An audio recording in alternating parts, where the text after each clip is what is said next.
This is an Eumig Mark 610D dual 8 silent projector. It uses a 220 to 240 volt type G plug, so I have to plug it into a voltage transformer.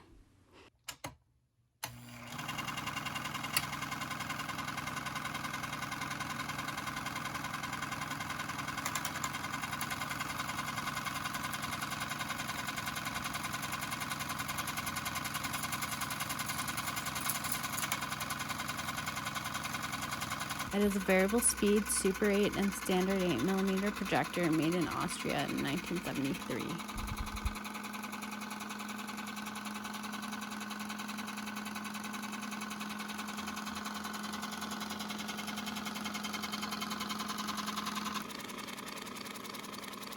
It can play Super 8 and 8mm films at 18, 12, 9, 6, and 3 frames per second.